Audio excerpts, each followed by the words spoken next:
नमस्कार साथियों, नव्या आईएएस में आप सभी का स्वागत है। हम आज जो द हिंदू न्यूज़पेपर में जो भी इम्पोर्टेंट न्यूज़ आई है उनको डिस्कस करेंगे। सबसे पहली न्यूज़ है हमारी सेबी विथ एआई। सेबी के जो अध्यक्ष हैं उन्होंने कहा है कि सेबी अब एआई की मदद से बाज़ार में जितनी भी गड़बड़ियाँ हो रही है, धोखाधड़ी हो रही है, उन पर सख्त कार्रवाई करेगा। कई नियम बनाए उन्होंने नए, पिछले वर्ष भी बनाए थे। निवेशकों, ब्रोकर, स्टॉक एक्सचेंज ये जो करते हैं लोग, वो बिना किसी परेशानी के काम कर सकें, उनके लिए बनाए। पिछले वर्ष भी कई कदम उठाए गए थे, जिसमें 58 जो नियम थे वो व्यापार प्रक्रिया वालों के लिए, उनकी व्यापार प्रक्रिया को आसान बनाने के लिए बनाए गए थे। 9 नियम निवेशकों को जागरूक बनाने के लिए, 4 नियम बाजार के बिचौलियों के नियम मजबूत करने के लिए, 13 कदम जो है पूंजी बाजार को विकसित करने के लिए, और 6 नियम सट्टेबाजी को कम करने और डेरिवेटिव बाजार को स्थिर करने के लिए बनाए गए थे। सेबी ने एक नया टूल शुरू किया है, सेबी चेक। ये यूपीआई के अंदर काम करता है। निवेशक जांच करेगा कि जिस ब्रोकर या सलाहकार को पैसे दे रहे हैं वो सेबी में रजिस्टर्ड है या नहीं, इस सेबी चेक से पता चलेगा। इससे क्या होगा, फर्जी ब्रोकर की पहचान हो सकेगी और रोक लगेगी इन पर। बेंगलुरु की जो एआई कंपनी है सर्वम एआई के साथ मिलकर अभियान चलाया है सेबी ने। 3.85 लाख लोगों को कॉल कर करके उनकी क्षेत्रीय भाषाओं में अलग अलग कॉल कर करके उन्हें बताया जाएगा सेबी चेक के बारे में, है ना। उन्हें आगाह किया जाएगा कि कौन से ब्रोकर जो है वो असली है, कौन से नकली है, किन से हमें सावधान रहने की ज़रूरत है। जिसका अकाउंट जो है सेबी चेक में ना हो उसे धोखेबाज समझें, ये बताया जाएगा लोगों को कॉल कर करके, और उनके साथ निवेश ना करें। निवेश को लेकर सलाह, बाज़ार में उतार चढ़ाव जो है सामान्य है। सेबी ने क्या सलाह दी नागरिकों को, निवेशकों को, कि जो बाज़ार में, शेयर बाज़ार में उतार चढ़ाव जो है वो सामान्य बात है। थोड़ा धैर्य रखें, थोड़ा पेशेंस रखें और इन्वेस्ट करें ताकि लॉन्ग टर्म में जाके आपको फ़ायदा हो। सेबी ने ऑप्शन ट्रेडिंग पर चिंता जताई है कि जो सट्टेबाजी हो रही है, ऑनलाइन गेमिंग, ये सब चीज़ें चल रही हैं, उन सब को लेकर जो सेबी वो निगरानी भी कर रही है। निवेशकों को ठग लिया जाता है, जो झूठी इन्फॉर्मेशन दी जाती है, पैसे ऐंठ लिए जाते हैं, ठग लिया जाता है लोगों को, उन सब के ऊपर सेबी अभी काम भी कर रहा है और निगरानी भी कर रखा है। सेबी ऐसे फाइनेंशियल इन्फ्लुएंसर जो फालतू की और गलत इन्फॉर्मेशन लोगों तक पहुंचाते हैं, उन पर भी निगरानी रख रही है। अब आगे की योजना क्या है, कृषि कमोडिटी बाज़ार को मजबूत करने की योजना है। कॉरपोरेट बॉन्ड बाज़ार को और विकसित किया जाएगा और नियम बनाने की प्रक्रिया को और ज़्यादा वैज्ञानिक बनाया जाएगा ताकि लोग जो है अच्छे से इन्वेस्ट कर सके, निवेशकों को भी फ़ायदा हो, कंपनीज़ को भी फ़ायदा हो, ऐसा। ठीक है, इस न्यूज़ में इतना ही है। हमारी अगली न्यूज़ है 16वां वित्त आयोग। उनके जो पूर्व गवर्नर रह चुके हैं, वित्त आयोग के अध्यक्ष रह चुके हैं, उन्होंने सी रंगराजन, उन्होंने ये लेख लिखा है पूरा, हम उसके बारे में डिस्कस करेंगे। 16वां वित्त आयोग, कमियाँ और चिंताएं क्या क्या है वो बताइए। सिफारिशों और उनके संघीय ढांचे पर असर की समीक्षा करता है। 16वां वित्त आयोग के बारे में है ये। वित्त आयोग क्या करता है, केंद्र और राज्यों के बीच करों का बंटवारा तय करता है। केंद्र को कर का कितना हिस्सा मिलेगा और राज्य को कितना मिलेगा, ये वित्त आयोग डिसाइड करता है। ये एक वर्टिकल बंटवारा है, ऊर्ध्वाधर। और दूसरा काम है राज्यों के बीच हिस्सेदारी, राज्य और दूसरे जो राज्य हैं जितने भी, उनके बीच कितनी हिस्सेदारी मिलेगी उन्हें, उनका बंटवारा करता है। ये हॉरिजॉन्टल बंटवारा है। ऊर्ध्वाधर बंटवारा क्या है, केंद्र बनाम राज्य। 14th फाइनेंस कमीशन ने राज्यों की हिस्सेदारी 32% से 42% कर दी थी बढ़ाकर। बाद में JNK के पुनर्गठन से ये 48% पर स्थिर हो गई। केंद्र सरकार ने कहा कि इससे उसका वित्तीय क्षेत्र कम हो गया। फिर उन्होंने क्या किया, राज्यों को ज़्यादा हिस्सा देने के बाद सेस और सरचार्ज भी बढ़ा दिए। सेस और सरचार्ज क्या होता है, एक प्रकार के अतिरिक्त कर होते हैं जो राज्यों पर लगाए, सेस जो है राज्यों पर लगाया जाता है, एक प्रकार का अतिरिक्त कर है जो नहीं होना चाहिए लेकिन केंद्र सरकार ने लगा दिया। और सेस और सरचार्ज का जितना भी पैसा है वो केंद्र के पास ही रहता है, राज्य के साथ साझा नहीं किया जाता है। सरचार्ज जो है वो अधिक आय वाले लोगों के ऊपर लगाया जाता है, जो पूंजीपति हैं, अधिक आय वाली कंपनियां हैं, उनके ऊपर लगाया जाता है। दूसरा पॉइंट, केंद्र प्रायोजित जितनी भी योजनाएं थी उसमें से अपना हिस्सा केंद्र ने हटा लिया, उनको फंडिंग देना बंद कर दिया। 15th फाइनेंशियल कमीशन की कुछ अनुदान सिफारिशें भी नहीं मानी गई केंद्र सरकार के द्वारा।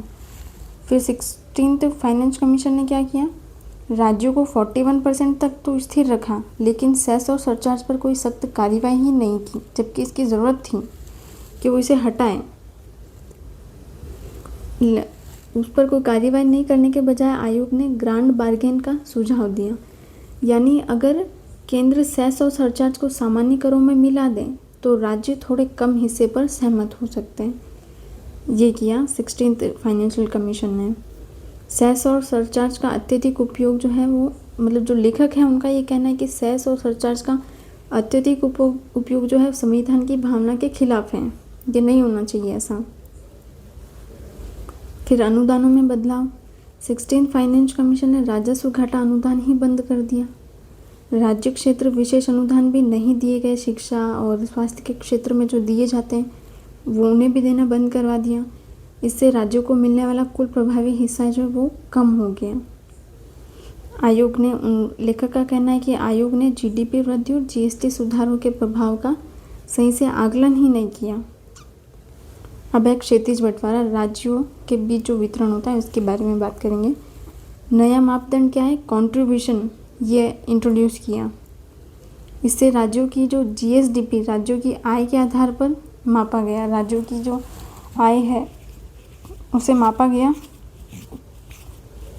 लेकिन जो जीएसडी को सही से मापा ही नहीं गया, उनका सीधा जीएसडीपी न लेकर उनका वर्गमूल की लिया ताकि अमीर राज्यों को बहुत अधिक फ़ायदा मिल सके। समस्या ये कि पहले इनकम डिस्टेंस फॉर्मूला था जिससे गरीब राज्यों को अधिक हिस्सा मिलता था, अब कंट्रीब्यूशन से अमीर राज्यों को और ज़्यादा फ़ायदा मिल रहा है। ये जो दोनों इनकम डिस्टेंस और कंट्रीब्यूशन, ये सब जो है अमीर राज्यों के ही पक्ष में काम कर रहे हैं, गरीब राज्यों को अभी भी कोई फ़ायदा हुआ ही नहीं इनसे। आयोग ने टैक्स एफर्ट्स और फिस्कल डिसिप्लिन जो था, जैसे मापदंड थे, उन्हें हटा दिया। क्या बेहतर हो सकता था? लेखक के अनुसार जिन राज्यों को नुकसान हुआ है उन्हें राजस्व अंतर अनुदान देकर संतुलित किया जा सकता है। अनुच्छेद 275 राज्यों की विशेष ज़रूरतों के लिए अनुदान देने की अनुमति देता है। फिर संघीय ढांचे पर क्या असर हुआ? सेस और सरचार्ज बढ़ने से राज्यों की वित्तीय स्वतंत्रता पर असर पड़ता है। इससे क्षेत्रीय असमानता भी बढ़ती है और अनुदान को पूरी तरह खत्म करना संतुलित संघवाद के लिए भी ठीक नहीं है। ठीक है, आज की इस न्यूज़ में इतना ही था। फिर है एमपीलेट्स, एमपीएलएडीएस फंड्स, उनके बारे में बात हुई है ना।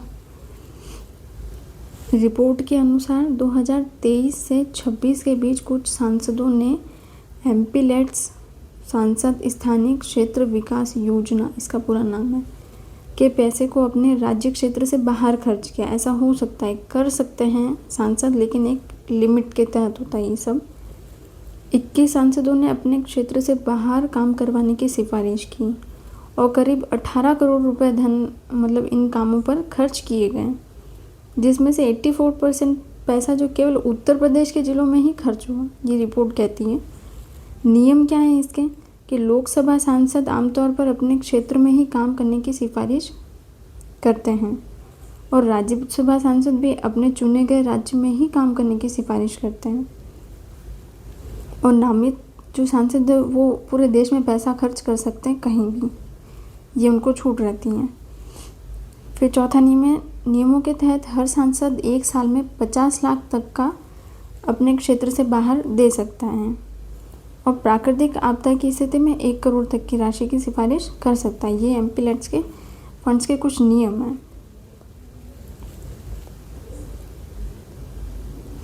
लेकिन हुआ क्या है कि 2023 से 2026 के बीच कुल 21,000 काम पूरे हुए हैं।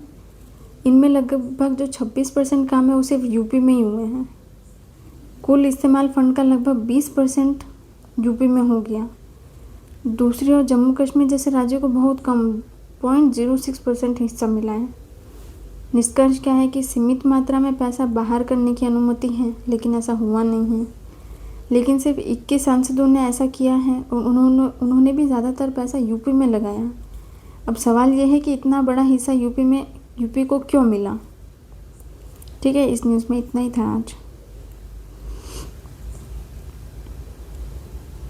ठीक है, ये कवर हो गया। चलिए, ये एक छोटी सी खबर है जिसे हम ऐसे पॉइंट्स में डिस्कस कर लेंगे। ये भारत के लिए ये जो समय है वो बहुत ज़्यादा महत्वपूर्ण माना गया है कि 2040 तक भारत की जनसांख्यिकीय लाभांश डेमोग्राफिक डिविडेंड की अवधि खत्म हो जाएगी। यानी हमारे पास युवाओं की एक बड़ी आबादी को कुशल बनाने के लिए सीमित समय है। अगर सही प्रयास किए जाएं तो भारत दुनिया की स्किल कैपिटल बन सकता है। ये इस पूरी न्यूज़ में बताया गया है हमें। यूरोपियन यूनियन के कई देश और चीन अपनी शिक्षा व्यवस्था में लगभग 50% छात्रों को माध्यमिक स्तर पर व्यावसायिक शिक्षा से जोड़ते हैं, लेकिन भारत में जो ये आंकड़ा सिर्फ 1.3% है। नेशनल एजुकेशन पॉलिसी 2020 में लाया गया था। ये सब प्रधानमंत्री कौशल विकास योजना की स्किल डेवलप किया जाएगा, छात्रों में उन्हें फंड्स दिए जाएंगे। लेकिन जो कैग की रिपोर्ट है वो कुछ और ही बता रही है कि 94.5% बैंक खाता ही अमान्य थे। केवल 41% प्रशिक्षुओं को ही नौकरी मिली और फंड के उपयोग में भी थोड़ी गड़बड़ियाँ दिखाई दी। कुछ सुझाव भी दिए गए हैं कि स्किल लोन दिया जाए जिससे छात्र अपनी पसंद के संस्थानों को चुन सकें, अपनी स्किल डेवलप कर सकें। इससे गरीब छात्रों को भी फ़ायदा मिलेगा। दूसरा है स्किल वाउचर दिया जाए जिससे पैसे सीधे संस्था को न देकर छात्र के हाथों में दिए जाएं। इससे गुणवत्ता और जवाबदेही भी बढ़ेगी। छात्र जहाँ चाहे वहाँ ट्रेनिंग ले सकेंगे। स्किल लैब मतलब बड़ी बड़ी कंपनी अपने पेरोल का छोटा हिस्सा स्किल विकास में देती है ना। इससे उद्योग स्किल विकास के मालिक बनते हैं, खुद स्किल के विकास में। इससे सरकारी बजट पर भी निर्भरता कम होगी और स्थायी फंडिंग भी मिलेगी। रियल टाइम डेटा की ज़रूरत है कि जो ऑनलाइन जॉब पोर्टल से डेटा लेना चाहिए गवर्नमेंट को ये सब करने के लिए। अब निष्कर्ष यही है कि भारत के पास 2040 तक का ही समय है ये सब करने के लिए, जैसे फंडिंग में सुधार, उद्योग की भागीदारी, छात्रों को विकल्प देना, डेटा आधारित योजना।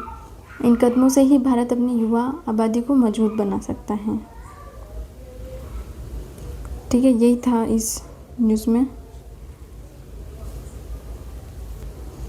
नेक्स्ट न्यूज़ है ये कोकोनट को लेकर है कि सरकार ने 2026 से 27 में कोकोनट प्रमोशन स्कीम शुरू करने की घोषणा की है। इसका मुख्य उद्देश्य क्या है? जो पुरानी और कम उत्पादन देने वाली नारियल बागानों को हटाकर ज़्यादा उत्पादन देने वाली नई किस्मों को लगाना और तटीय क्षेत्रों में नए बाग लगाना। किसानों ने इस परियोजना का जो है अच्छे से स्वागत किया कि हाँ ऐसा होना चाहिए। लेकिन लेखक का कहना है कि आज सबसे बड़ी समस्या उत्पादन का होना नहीं है बल्कि जलवायु परिवर्तन है। भारत की स्थिति क्या है कि सबसे बड़ा नारियल उत्पादक देश है, उपभोक्ता भी है। सबसे ज़्यादा नारियल जो उत्पाद हो रहा है वो भारत में हो रहा है। श्रीलंका, फिलीपींस, इंडोनेशिया से भी ज़्यादा हो रहा है। फिर भी भारत में नारियल और टेंडर नारियल की कीमत अंतर्राष्ट्रीय कीमतों से काफ़ी ज़्यादा है। तमिलनाडु के कुछ क्षेत्रों में एक पेड़ से 250 से 300 नारियल तक मिल जाते हैं। मतलब उत्पादन तो काफ़ी अच्छा है, लेकिन समस्या क्या है? जलवायु परिवर्तन का, कि 2050 तक तापमान 1.6 से 2.1 डिग्री सेल्सियस तक बढ़ सकता है। ये CPCRI central plantation crops research institute की रिपोर्ट के मुताबिक है। तापमान बढ़ने से सूखा और पानी की कमी बढ़ेगी, है ना। तो इसमें नारियल की खेती के लिए जो ये कम उपयुक्त हैं जड़ मुरझाने की बीमारी हो सकती है। ठीक है, इससे तो सिर्फ उत्पादन बढ़ाना ही समाधान नहीं है, जलवायु सहनशील किस्में विकसित करनी होगी, बीमारी रोधी पौधे तैयार करने होंगे हमें, किसानों पर भरोसा भी रखना होगा और पुरानी असफल योजनाओं से हमको सीख भी लेनी होगी। यही है इस पूरे आर्टिकल में। अगर ऐसा किया गया तो भारत आने वाले दशकों तक नारियल उत्पादन में अपनी अग्रणी स्थिति बनाए रख सकता है। नहीं तो ये योजना एक और कागज़ योजना बनकर रह जाएगी, जिसमें फंड्स तो जाहिर है फंड्स तो इशू कर दिए जाएंगे, लेकिन ज़मीनी स्तर पर योजना लागू ही नहीं होगी। धन्यवाद। आज के लिए इतना ही।